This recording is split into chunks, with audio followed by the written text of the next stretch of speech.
Hi guys, welcome back again. पिछले lecture में अपन लोगों ने डिग्निटी ऑफ पेशेंट देखी थी। मेरे आ गया था 10 नंबर में डिग्निटी वाला। अब की बार साइकोलॉजी हो सकता है आ जाए तो, है ना।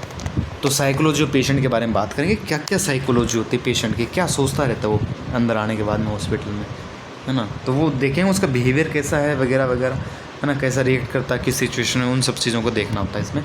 तो टॉपिक का नाम है साइकोलॉजी ऑफ पेशेंट। साथ में नोट्स बना रहे हैं तो बेटर है, क्योंकि समझ में अच्छा खासा आ जाएगा, नोट्स भी बन जाएंगे। बाकी नोट्स की पीढ़ी तो देर की। मेंटल प्रोसेस की स्टडी एंड पेशेंट बिहेवियर की स्टडी को पेशेंट साइकोलॉजी कहा जाएगा। मेंटल प्रोसेस मतलब दिमाग के अंदर क्या प्रोसेस हो रहा है उसकी स्टडी करना, पेशेंट के दिमाग में क्या चल रहा है उस चीज़ की स्टडी करना, एंड पेशेंट कैसा बिहेव कर रहा है उस चीज़ की स्टडी करना पेशेंट की साइकोलॉजी कहलाएगा। पेशेंट की मेंटल स्टेट को स्टडी करना या फिर पेशेंट हॉस्पिटल में कैसा बिहेव करना है की स्टडी करना भी इसकी डेफिनेशन बन सकती है कि मेंटल स्टेज क्या चल रही है, कहाँ तक कितना नीचे चला गया बेचारा, सोचता तनाव के अंदर, स्ट्रेस तो नहीं ले रखा जाता। ये चीज़ें स्टडी करनी पड़ेंगी अपने को, बातचीत करके पता चल जाएगा ये सब चीज़ें। पेशेंट हॉस्पिटल में कैसा बिहेव कर रहा है उस चीज़ की स्टडी करना साइकोलॉजी में आता है। इसमें डिस्क्राइब किया जाएगा कि पेशेंट है वो स्पेसिफिक सिचुएशन में क्या थिंक करता है, मतलब क्या सोचता है, क्या फील करता है और क्या रिस्पॉन्स करता है। तो क्या क्या चीज़ डिस्क्राइब करते हैं कि पेशेंट एक स्पेसिफिक सिचुएशन के अंदर क्या सोच रहा है ना। कोई एक सिचुएशन दे दो आप, मान के चलो जैसे एक्सरे एग्जामिनेशन ही कर रहे हैं मान के चलो, तो पेशेंट क्या सोचेगा, पेशेंट ये सोचेगा इतनी बड़ी मशीन कहाँ से आ गई, क्या करेगी, मेरे अंदर तो नहीं घुस जाएगी, है ना, मेरे कोई पार्ट में कुछ जला तो नहीं देगी। एक्सरे से नाम सुन लिया होता लोगों ने, तो ऐसा भी हो सकता है ना, क्या सोच रहा है और क्या फील कर रहा है, मतलब कैसा महसूस कर रहा है वो उसको देख के, है ना, डर तो नहीं लग रहा कहीं। तो वो सारी चीज़ें भी देखनी पड़ेगी। और रिस्पॉन्स क्या कर रहा है, मतलब मशीनों के साथ जैसे अपने मशीन स्टार्ट करी तो उसका क्या रिस्पॉन्स है, डर गना क्या रिस्पॉन्ड कर रहा है, अपने को कुछ बोल रहा है कि ये ऐसा तो नहीं हो जाएगा इसके साथ में। तो वो सब चीज़ों की जो स्टडी है वो इसके अंदर करी जाती है। तो क्या क्या डिस्क्राइब किया है इन्होंने कि स्पेसिफिक सिचुएशन में क्या सोचता है, क्या फील करता है और क्या रिस्पॉन्स करता है। सोचना, फील करना और रिस्पॉन्स करना, ये तीन चीज़ें अपने अंदर भी होती हैं, है ना। हम क्या सोचते हैं, फील क्या कर लेते हैं और बाद में करते क्या रिस्पॉन्स उसके अगेंस्ट। तो वो सारी चीज़ें पेशेंट के लिए भी लागू होती हैं साइकोलॉजी में, तो उसकी स्टडी करनी पड़ेगी अपने को। पेशेंट साइकोलॉजी की इंपॉर्टेंस क्या है, क्यों पढ़नी भई अपने को साइकोलॉजी, पेशेंट की क्या काम आएगी, क्या ज़रूरत है इस चीज़ की। तो इम्पोर्टेंस देखते हैं। पेशेंट का हॉस्पिटल में बिहेवियर कैसा है को अंडरस्टैंड करना, मतलब समझना भाई पेशेंट कैसा बिहेव कर रहा है हॉस्पिटल के अंदर, ये चीज़ें भी तो समझनी पड़ेगी ना अपने को। तो सबसे पहले ये हो गया, पेशेंट की अंडरस्टैंडिंग को अवेयर करने के लिए पेशेंट साइकोलॉजी हेल्प करेगी। मतलब पेशेंट की समझदारी को अपन अवेयर करना चाह रहे हैं, उसको कुछ और एक्स्ट्रा समझाना चाह रहे हैं, अच्छा समझाना चाह रहे हैं, तो उस अवेयरनेस को करने के लिए पेशेंट की साइकोलॉजी समझनी पड़ेगी पहले अपने को, है ना। या फिर पेशेंट की अंडरस्टैंडिंग को अपन समझना चाह रहे हैं, भी पेशेंट क्या सोच रहा है, समझ रहा है, क्या समझ रहा है उस चीज़ को, तो उस चीज़ के लिए भी अपने को पेशेंट की साइकोलॉजी स्टडी करनी पड़ेगी। तो दोनों सिचुएशन में उसको कुछ समझाना चाह रहे हैं तो भी साइकोलॉजी जाननी जरूरी है, कुछ अपन समझना चाह रहे हैं कि वो क्या सोच रहा है तो भी अपने को साइकोलॉजी पढ़नी पड़ेगी। पेशेंट साइकोलॉजी की स्टडी जो है वो ट्रीटमेंट प्लानिंग एंड डायग्नोसिस में हेल्प करेगी। तो दोनों काम में, डायग्नोसिस करने में भी हेल्प करेगी और ट्रीटमेंट प्लानिंग में भी हेल्प करेगी। अच्छे से ट्रीटमेंट प्लान कर पाएंगे अपन अगर उसकी साइकोलॉजी समझ के, तो है ना। अगर वो डरा हुआ है तो फिर वो ट्रीटमेंट के दौरान भी गड़बड़ कर देगा, उसको समझाएंगे नहीं, आप अंडरस्टैंडिंग नहीं कर पाए, अवेयर नहीं कर पाए तो दिक्कत हो जाएगी ना। पेशेंट साइकोलॉजी की स्टडी डिजीज़ एंड इलनेस से रिलेटेड साइड इफ़ेक्ट से रिड्यूस करेगी। अब अपन ने जान लिया मान के चलो कि पेशेंट क्या सोच रहा है, उसके बाद में उसको समझाया तो उसने हाँ किया कि हाँ ऐसे, अपन ने बोला कि ऐसा हो सकता है तो बोला हाँ हो सकता है, तो इसका मतलब उसके दिमाग में वही चल रहा था ना, तो अपन ने निकाल दिया उसके दिमाग में ये चल रहा था, समझ लिया अपन ने। अब उस चीज़ को लेकर अपन उनको समझाएंगे कुछ, तो उससे क्या होगा, समझाने से डिजीज़ और बीमारी से जो रिलेटेड साइड इफ़ेक्ट हैं वो कम हो जाएंगे। कुछ साइड इफ़ेक्ट दिमाग के भी हो जाते हैं, तनाव लेने से हो जाते हैं, तो वो कम कैसे करेंगे, इस चीज़ से करेंगे, साइकोलॉजी समझ के करेंगे। मोस्ट ऑफ पीपल हॉस्पिटल में डर और डिस्कम्फर्ट एक्सपीरियंस करते हैं, है ना, उसको असहज महसूस होता है, उनको डर लगता है। मैनी केसेस में पेशेंट अनविलिंग होते हैं, मतलब वो ठीक नहीं होते एक टाइप से, अपनी रिवील नहीं कर पाते अपनी इन्फॉर्मेशन को, अपनी रेलेवेंट इन्फॉर्मेशन को एक्सप्रेस करने में, है ना, असहज महसूस करते हैं, डर सा लगता है कि अपनी जो इन्फॉर्मेशन है वो मैं शेयर नहीं कर पाऊँगा, है ना, डॉक्टर के साथ में या फिर नर्सिंग स्टाफ के साथ में, जो भी स्टाफ है वहाँ पे, हेल्थ केयर प्रोवाइडर, तो उनको डर लगता है ना, तो डिस्कम्फर्ट हो जाता है, वो असहज हो जाता है, बिल्कुल घबरा सा जाता है, वो एक्सपीरियंस करता है। कब, जब उसको कुछ अपनी रिलेवेंट जानकारी बतानी होती तब।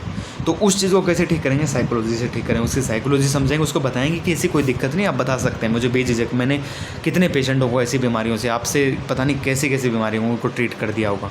तो ये चीज़ बताएंगे ना उसको, तब वो फिर बताना शुरू करेगा, तो उसको डर कम हो जाएगा, तभी बताएगा वो।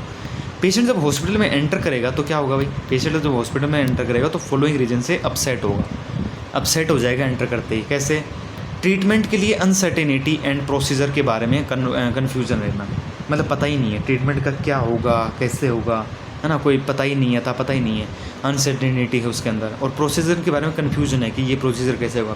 कई बार क्या होते हैं, आजकल समझदार लोग होते हैं, वो यूट्यूब से देख के जाते हैं कि इस प्रोसीजर में क्या होगा, है ना, मेरे साथ ये ट्रीटमेंट होने वाला, मेरी कंडीशन क्या क्या हो सकता है। अब थोड़ा बहुत ही ऊपर नीचे हो गया तो गड़बड़ हो जाएगी फिर वो, है ना। ये भी सोच के जाता ना कि हो सकता है कि इस हॉस्पिटल में तो वीडियो में दिखाया तो कुछ दूसरा हॉस्पिटल उसमें ऐसा हो रहा है, मेरे वाले में नहीं हुआ तो ये कन्फ्यूजन है उसकी, है ना, अनसर्टेनिटी है। और प्रोसीजर वाले या ट्रीटमेंट के बारे में कन्फ्यूजन है उसका। सिक पीपल एंड अटेंडर का रश रहना, भाई हॉस्पिटल में तो बीमार लोग ही आएंगे, भीड़ अच्छी खासी रहती है, तो बीमार लोगों और अटेंडर उनके साथ आए लोगों की भीड़ देखकर भी घबरा जाता है, अपसेट हो जाता है।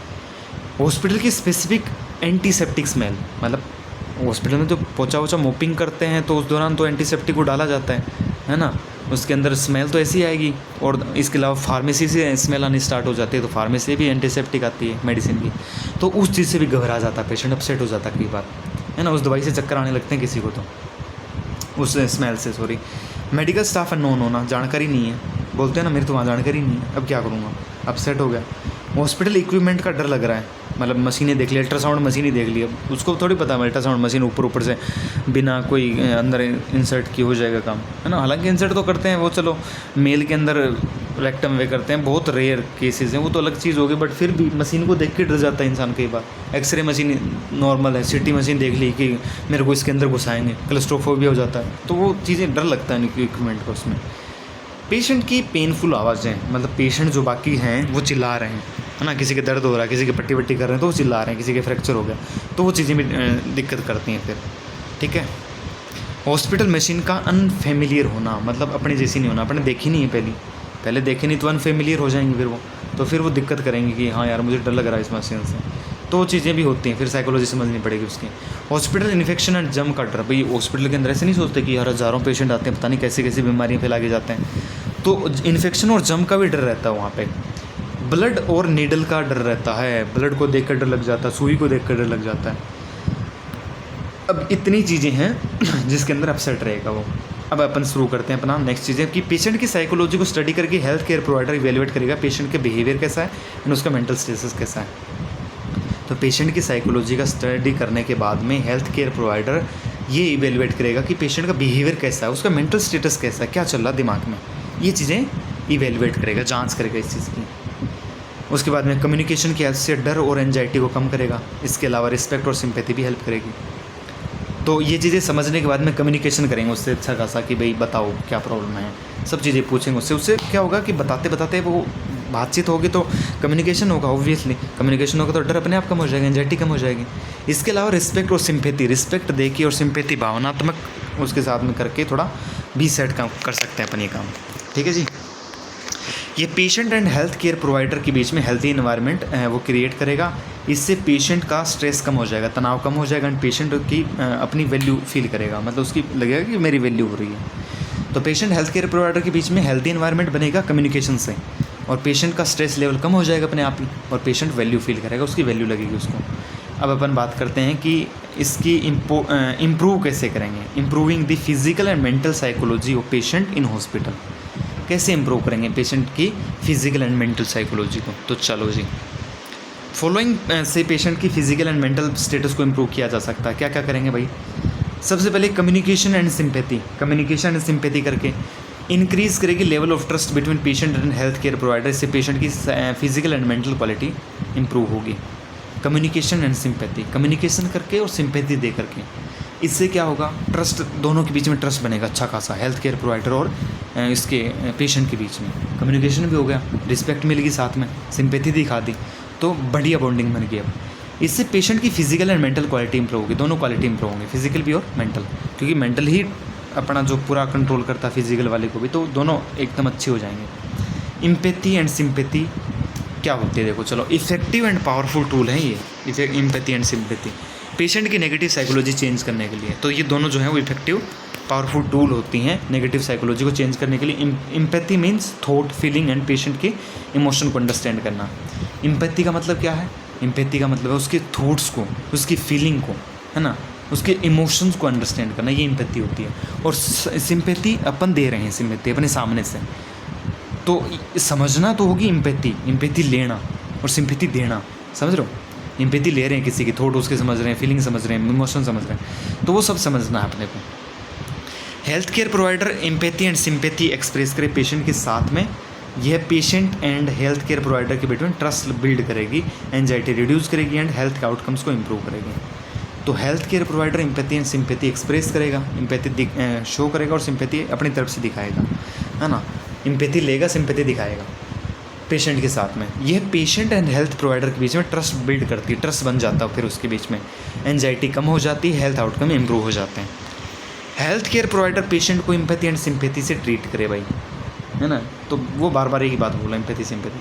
हेल्थ केयर प्रोवाइडर प्रत्येक पेशेंट के साथ में बढ़िया सा कम्युनिकेशन बनाए, एस्टैब्लिश करे, है ना। अच्छा कम्युनिकेशन होगा तो फिर रिस्पेक्ट भी बढ़ेगी और अच्छे खासी जानकारी मिल पाएगी, दे पाएंगे अपन, ट्रस्ट बढ़ेगा। हेल्थ केयर प्रोवाइडर ट्रीटमेंट के बारे में नेसेसरी इन्फॉर्मेशन दे पेशेंट को, इससे भी बढ़ती है पेशेंट की साइकोलॉजी, इंप्रूव इससे भी होती है कि पेशेंट को अपन अच्छी खासी इन्फॉर्मेशन दे रहे हैं बार बार में कि ऐसा ऐसा ट्रीटमेंट में होता है, ये सर्जरी में होता है, इतना एनेस्थीसिया दिया जाता है, इतने मिनट में ये हो जाता है, इतने मिनट में प्रोसीजर हो जाता है। तो ये सब इन्फॉर्मेशन दे के ट्रीटमेंट के बारे में अपन है वो हेल्थ केयर प्रोवाइडर दे के अच्छी खासी इम्प्रूव कर सकता है साइकोलॉजी को, पेशेंट की साइकोलॉजी चेंज कर सकता है। फिर सारी की सारी इन्फॉर्मेशन एक्सेसिबल एंड अंडरस्टैंडेबल होनी चाहिए बाई पेशेंट। तो जितनी भी जो इन्फॉर्मेशन है पेशेंट से रिलेटेड हैं, है ना, इसके अलावा ट्रीटमेंट से रिलेटेड हैं, डिजीज़ से रिलेटेड कोई बात है, तो वो सारी की सारी एक्सेसिबल होनी चाहिए और अंडरस्टैंडेबल, समझ में आने वाली होनी चाहिए, तब जाके अपनी बात बनने वाली है। बेटर साइकोलॉजी अंडरस्टैंड करने के लिए हेल्थ केयर सर्विस टाइम पे दी जाए भाई हेल्थ केयर सर्विस टाइम पे देंगे तभी तो पेशेंट कुछ बता पाएगा, वो ठीक होगा तभी तो कुछ बताएगा आपको। तो टाइम पे इसलिए देना ज़रूरी है कि उसको रिकवरी भी जल्दी मिले, वो कुछ बता पाए, अच्छी साइकोलॉजी समझ पाए उसकी। बेटर केयर के लिए health care provider high quality service provide करे टू द पेशेंट। अगर बेटर केयर करनी है पेशेंट की तो फिर उसको हाई क्वालिटी सर्विस देनी पड़ेगी अपने को, तब जाके रिकवरी भी होगी और उसकी क्वालिटी भी इम्प्रूव होगी। पेशेंट को कॉन्फिडेंट एंड अश्योर किया जाए कि वो एक सिक्योर हाथों में है, सिक्योर हैंड में है। पेशेंट को विश्वास दिलाना, एकदम अश्योर कर देना एकदम प्रॉपर कि वो एक सुरक्षित हाथों में, उसकी जान के साथ कुछ नहीं होगा, थोड़ा बहुत भी गड़बड़ नहीं होने देंगे। तो इससे पेशेंट को लगेगा कि हाँ अब सेट है क्या काम। तो साइकोलॉजी इस टाइप से समझ के उसकी इम्प्रूव कर सकते हैं अपन। पेशेंट को more happier and welcome feel करवाया जाए, मतलब वेलकम, स्वागत पे स्वागत करो, जी जी बोल के उसको खुश रखो एकदम, और उससे क्या होगा फिर वेलकम करके अपने को अच्छा फील करवा सकते हैं, हैप्पियर एंड वेलकम फील करवाएंगे। तो ये अपनी साइकोलॉजी को इम्प्रूव करने की बातें होगी बेसिकली। और साइकोलॉजी से रिलेटेड ये देखो क्या क्या चीज़ें होती हैं, क्या क्या डर होता है, उसके बारे में क्या क्या आपसे कब अपसेट होता है, इंपॉर्टेंस क्या है साइकोलॉजी का, और बेसिक इंट्रोडक्शन क्या था, ये सारी की सारी अपन ने डिस्कस कर लिया है। और एक सिंपल टॉपिक है, बट ये कई बार क्या होता है एग्जाम टाइम में जाते जाते भूल जाते हैं, प्रॉब्लम होती है फिर। तो ऐसा अपने को नहीं होना है, प्रॉब्लम नहीं क्रिएट करनी है, अच्छे से समझना है प्रॉपरली और नोट्स बनाने हैं, पढ़ाई करनी है बढ़िया। इस वीडियो में इतने रखते हैं, कोई डाउट हो तो पूछ सकते हैं, कमेंट करिए और चैनल को सब्सक्राइब करके वीडियो को लाइक करके रखिए और मिलते हैं बस। Thank you so much for watching, bye bye.